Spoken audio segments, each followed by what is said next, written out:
scandal, drama, intrigue, $100 million, and murder. Wait, no, not murder. I totally got carried away. Is this another Rudy Giuliani Four Seasons election press conference joke? No, this is the November 11th episode of Health in 2.0.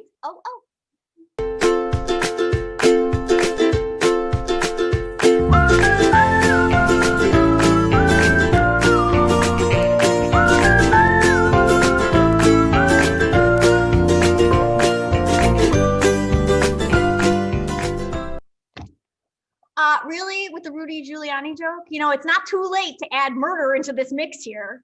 You're getting on my nerves lately. Okay, I should probably be, happy that we're adequately socially distanced. You're lucky you're not in Berlin at Frontiers Health.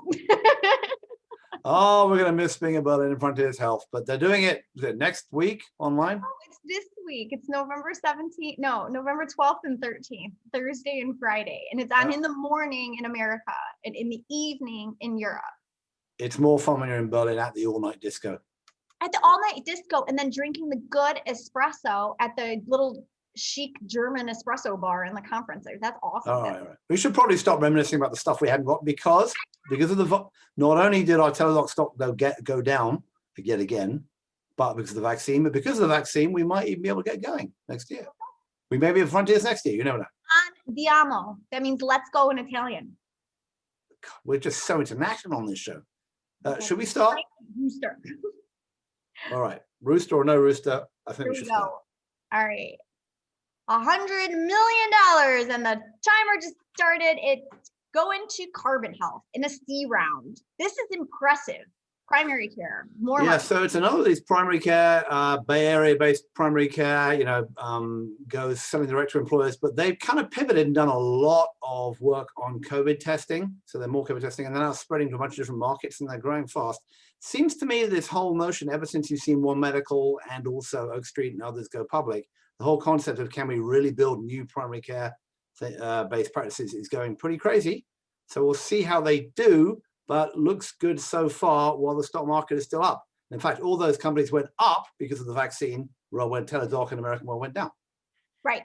All right. Speaking of the oddness of 2020, all these health plans unite. Cigna Ventures, Humana, Anthem, and invest in Buoy Health, $37.5 million in a C round.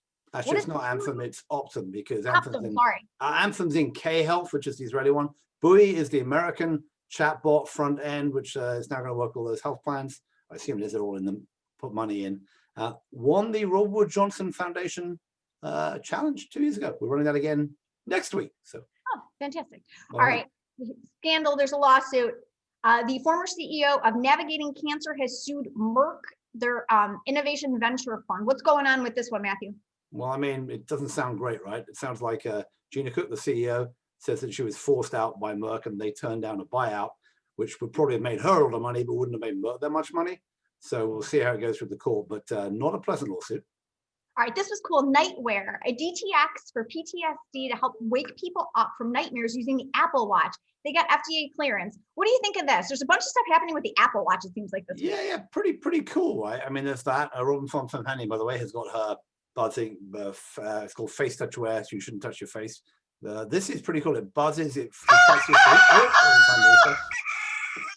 It tracks your sleep, and it's supposed to wake you up if you have a nightmare, which is a big problem for people with PTSD. I have heard about rescue dogs, not rescue dogs.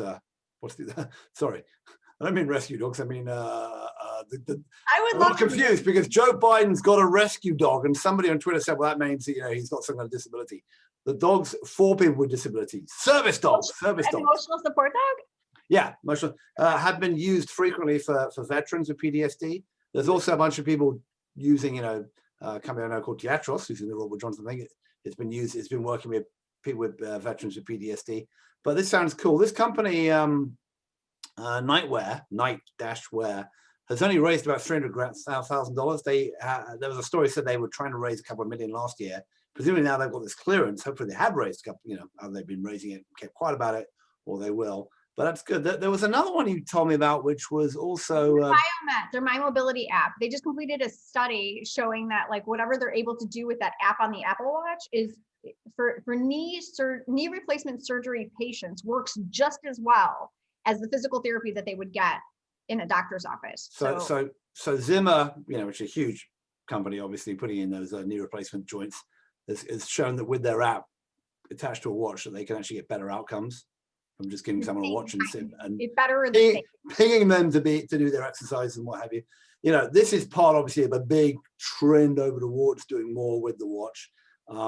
I've seen some interesting stuff here looking at the heart rates and tending to use, there's a study that's gone out of Stanford saying that you can detect COVID earlier with the watch because the resting heartbeat goes off with COVID. So you're going to find all this kind of sensor stuff and interface to the human body is going to keep growing, and very, very interesting space to keep watching. Hey, especially if people actually sick, right? Fitbit actually beat on their earnings at this point, but it was funny. It was a little blurb. It was like they beat on their earnings, but still nobody has any idea what's happening with Google with that deal. Yeah, well, I mean, maybe by this stage you'll have to pay more for them or less for them. Who knows? If it ever happens. All right. Well beyond the 2 minutes here. So, Mr. Holt, we're like heading into digital conference season here, at least for this week. We've got a bunch of stuff on tap. So everybody needs to follow along with us now over on Twitter. He is at Buoy. I am at Jess DeMassa. We will be tweeting from the comfort of our own homes, virtually everywhere else. Yeah, we have a lot of Berlin stuff, right? We have Frontiers, or not non-Berlin stuff. Frontiers, then G4A. I have the Robert Johnson final for the pandemic. It's the emergency response challenge, which has basically become the pandemic because maybe a big emergency.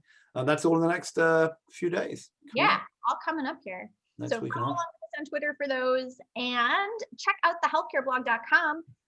Right now, you can find a discount for Reg up there on the healthcareblog.com. Just find my interview with Roberto Acione, the conference chair, and you get 25% off with the Reg code.